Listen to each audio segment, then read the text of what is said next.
The Senate has approved the electronic transmission of election results to INEC's result viewing portal, while retaining manual collation as a backup where technology fails. Now, the decision comes after days of protest and criticism from opposition parties and civil society groups, who warn that manual transmission could undermine transparency ahead of the 2027 elections. Tonight, we assess what this amendment means for electoral credibility, the balance between technology and accessibility, and the ongoing effort to rebuild trust in Nigeria's democratic process.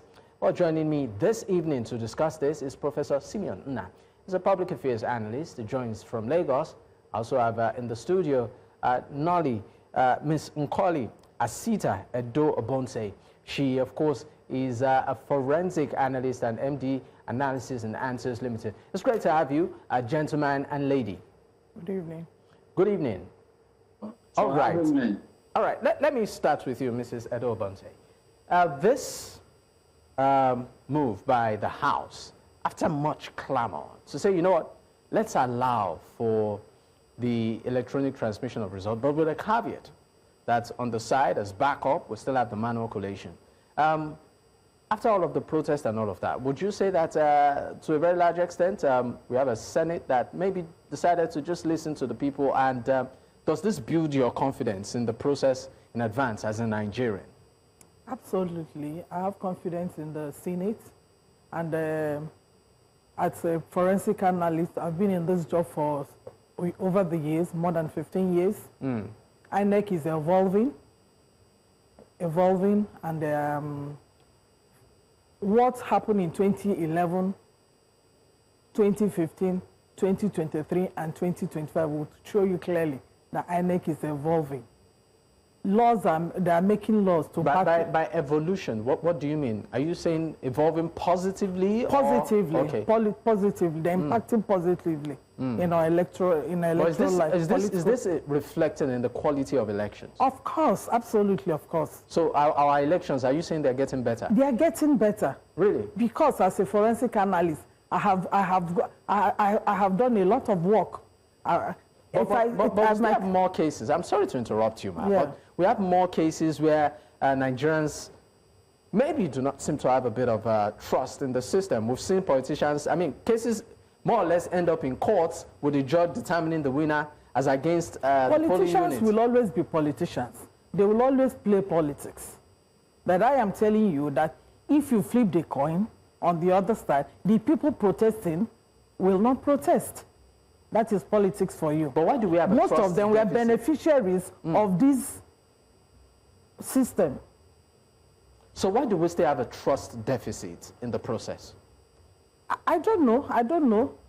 Because there's a first and foremost there's a apathy. You know, people have lost confidence in the system. Why is that? And it's not because of INEC. It's not because of INEC. It's not because it all boils down to politicians themselves. INEC has done their job. And INEC, like I told you, is evolving. Before you do accreditation, you go home, and then you come back by 2 o'clock, and then you start voting. And then there's card reader, and there's a card reader was introduced with incident form. From incident form, we are now moved on. So over the time, so we are, and this is, for God's sake, this is not a sprint. It's a marathon. In the last elections, INEC promised that, you know, the electronic process would be seamless, but there was a glitch. Don't you get glitches when you do transfer? Do you know, sometimes I won't call my bank. I spend 24 hours without getting network. And that is why... So the glitch isn't the fault of INEC? It's not the fault of INEC. But they promised Nigerians that it's going to be They promised, and then the unusual happened. Things that is beyond circumstances, beyond their control. Even in America, look at Al Gore. Even in America, they had issues. I know that Kamala Harris was against electronic voting. I knew she said you cannot, she's afraid of hacking. Russians can always hack, but you can hack papers. You can hack papers. All right, I will come back to you, Ms. Edo-Obumse. Let me go to Professor Simeon Nnah. Prof, it's great to have you as always.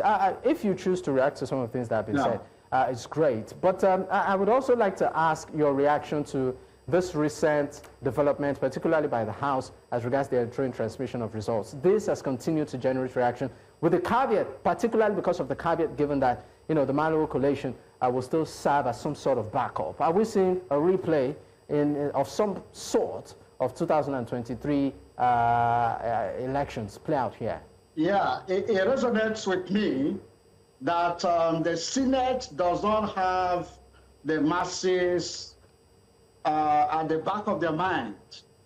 They are just playing politics. Look at the House of Reps version. They agreed with what people are saying, that we want electronic transmission of results, real time. You people are talking about 2023. Please, Amazon that hosted the network they used in 2023 said at the back end there was no glitch. So it was an INEC glitch. It was not the network actually. So let's be real here. I don't like calling a spade a farm implement. Let's call a spade a spade. It was INEC's fault that glitch happened. They knew what they did for that glitch to happen. It was not a normal glitch. Because the people hosting the IRF said that at the back end, there was no glitch.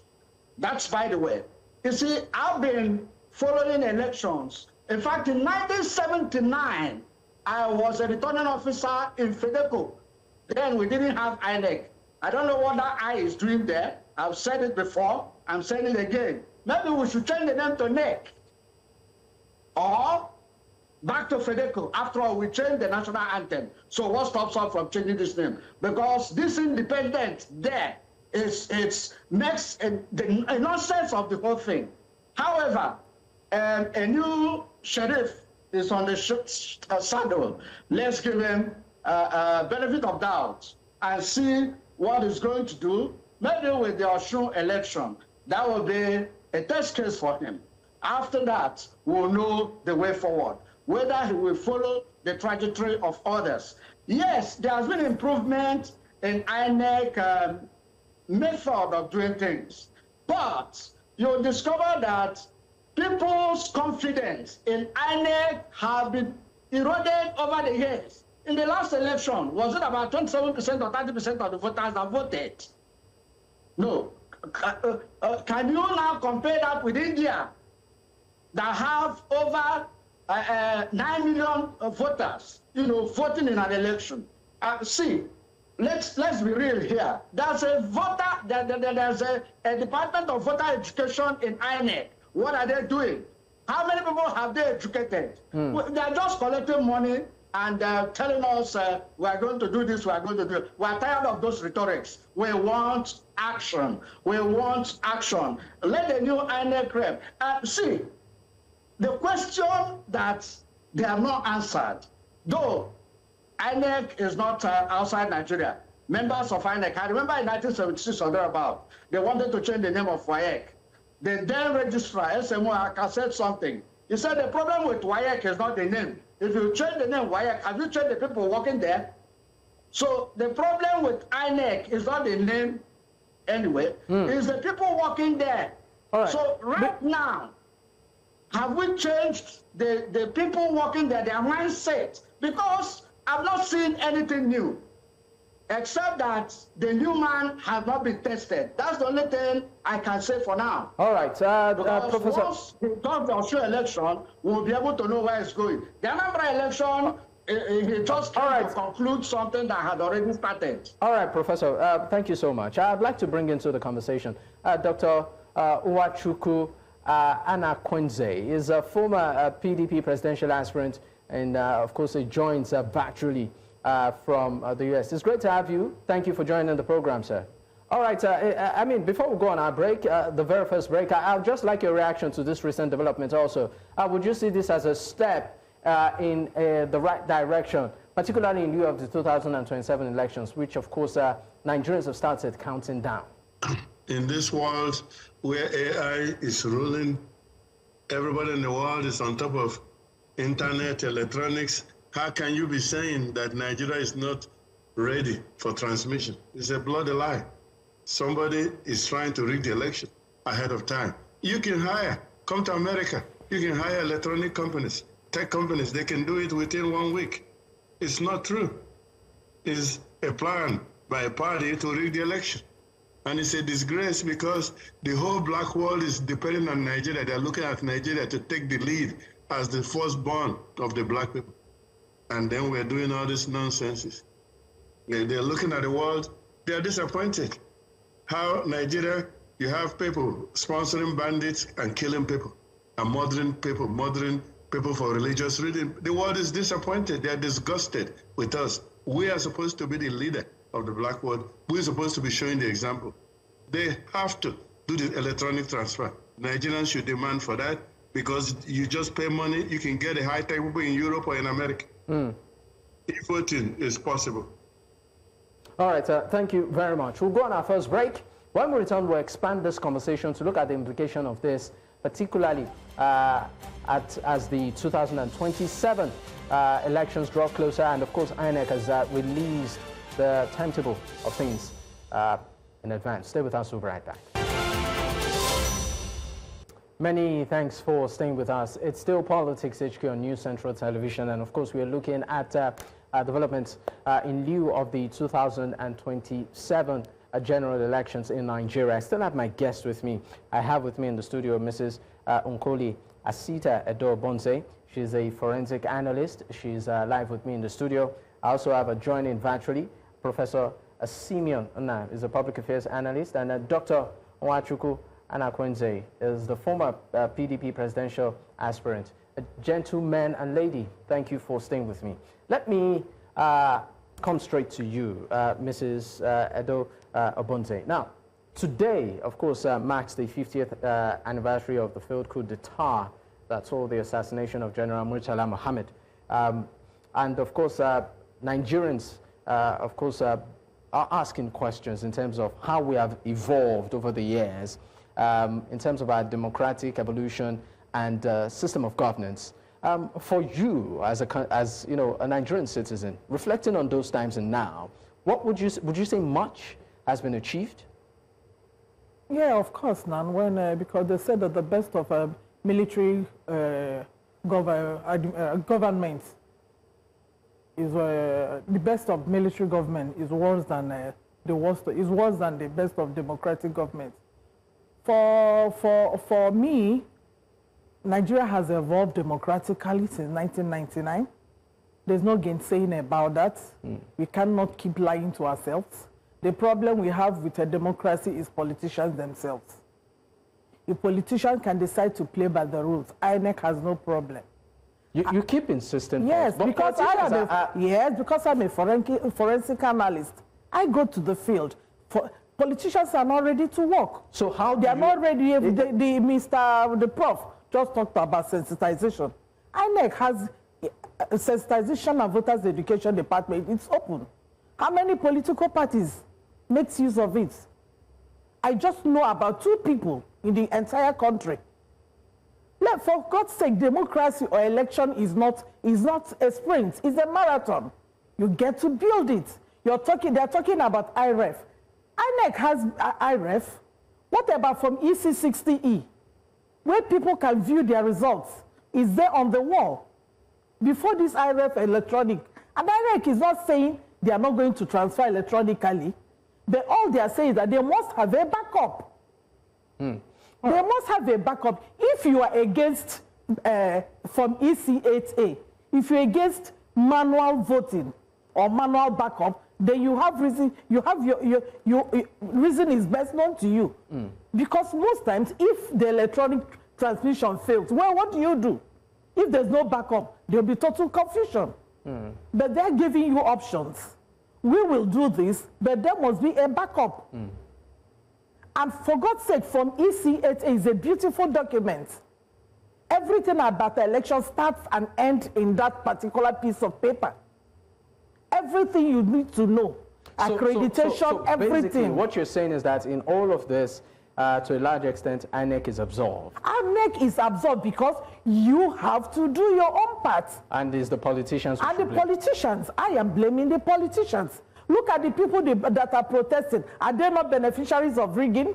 All right. Are they not? Let me leave you for a moment and direct the same question in terms of our political evolution to Professor Nnah. We know that looking back, the institutional weakness within the military and state structures, of course, did to a very large extent, expose our, will I call it, democratic flaws. But from the coup, during the military, particularly the one that affected, of course, Murtala Mohammed, would you say there are takeaways during those eras and what we have now? Okay, I understand that, Professor, we've lost connection with Professor. Once we have him back, we'll definitely direct it to you. But I'll direct the same question to you too. Dr. Nwachukwu, are there takeaways? I mean, you can't compare military government with civilian government. The military government is not a way to go. Nobody elected them. That's not the way to go. But we need to get the democratic system right. Country like India, since independence like us, they have democratic government. That's why they are doing better than us. India, come on India. They are just like Nigeria at independence. They don't have any coup. They have leadership change. They have different tribes. They have different tribes. Each state is different tribes, different language. Yet, they are able to push government. They have Christians, they have Muslims, you have Hindu leaders. They look forward for more for the country. They are more patriotic than us. Look at us. We have poor quality leaders. All those people in Abuja, very few of them are qualified with the right type of education. And they are definitely not patriotic.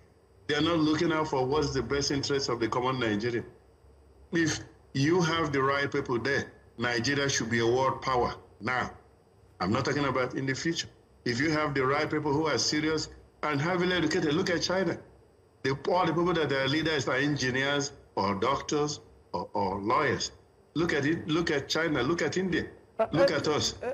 Our people, people with no education are the ones at the top. I would like to make, Doctor, if you can hear me, I would like to make reference to what Mrs. Edo-Obumse said. She has insisted that politicians are the problem, especially when it comes to the electoral process. They hardly play to the rules of the game. I mean, you are a presidential, you are once a candidate, and to a very large extent, a politician. Why is it difficult for politicians to play according to the rules of the game? They are not patriotic. They are not thinking about what is good for their children in the future. They are not. They're only thinking about themselves right now. A lot of them are criminals who are within Nigeria. You need to cry. I travel all over the world in the whole Caribbean. It's all Nigerian people who were taken to slavery are there. They watch everything we do and they cry. They wish we have good leaders that can direct the black people. Yeah, it's the politicians that are the problem. The worst of us are the politicians, the ones that need to be in prison. A lot of them don't have any education. They see politics as a job. So we need to change totally. We need to work with all the different tribes working with each other. Not saying it has to be my tribe to be this. It has to be my religion to be that. That's where we are. We're in the gutter level. Look, country like Ethiopia, they're working more in unity. The majority is Christians, but the president now is Muslim. And when I asked them, don't you have a problem with a Muslim being president? They said, no, they don't. That's where we need to be. All right. We need to be. All right. Thank you very much. Let me come back to the studio to you, man. Looking at everything that the country has been through in terms of its elections and the quality of elections, and also some reservations that people have raised. You've said it here consistently that to a very large extent you absolve INEC of many of the troubles. But honestly, how do you think INEC can perform better? Apart from politicians, we've established that. What other challenges or hurdles do you think, if INEC is able to scale, they will perform better? If INEC can go beyond transmission from polling unit to ward, if they can go beyond from ward up to local government, if they can transmit, if it's possible. In real time? In real time. I think when you talk about real time, some people talk real time, some people talk simultaneously. For me, I'm indifferent. It's relative. What is real time to you might not be real time for me. Because if you are in Anambra State, where I come from, and I am uploading in Ward 8, you don't expect somebody in Ward 9 to be uploading at the same time. This is a gadget, for God's sake. These are the things we have to put into consideration. Even when you're transferring money, if from Access to UBA, might be different, might be difficult. So when you talk about real time and simultaneously, I don't understand what they mean. The important thing is this: there's a backup. They have 2 documents. They have from EC8A. They have from EC60E. These are legal documents. You can take, even in tribunal, once it's certified, it will be admitted in as an evidence. So you don't need all this hula-baloo. They didn't need all that. Can you hack papers, for God's sake, Dakmo? I'm asking you. But some would say can that it can be hacked? Some would say that, it can be... Even with mutilations, do they have credible? Let them go back. We've seen cases where it's some of these papers... That is why I said politicians are the problem. Let them get to work. Once they have credible people at the polling units, you want to tell me if they employ me now, and any party employ me as a polling agent, and I'll be there, and they'll mutilate, change results? It's not possible. Hell, do you think that if the they don't have... Sorry, just a quick question. Do you think if the leadership of INEC wasn't elected by the or appointed or nominated by Mr. President, if the executive had no influence, or elected politicians had no influence in determining the leadership of INEC and its funding, do you think we would have that real independence? Yes. In INEC, that's our mentality. There are people that with strong characters. We've seen Professor Jaga. How about the last one? Even Yakubu. Even with the pressure. We saw him during collation. We saw people like Dino, they want to make problem. They want to turn the hall into something else. His calmness. These politicians, you need to go to the field and watch them. We're always in the field too. You need to go for analysis. You need to go after election. What happened?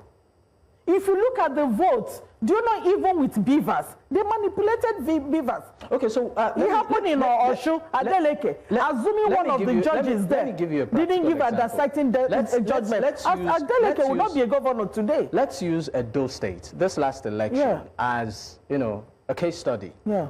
There were concerns.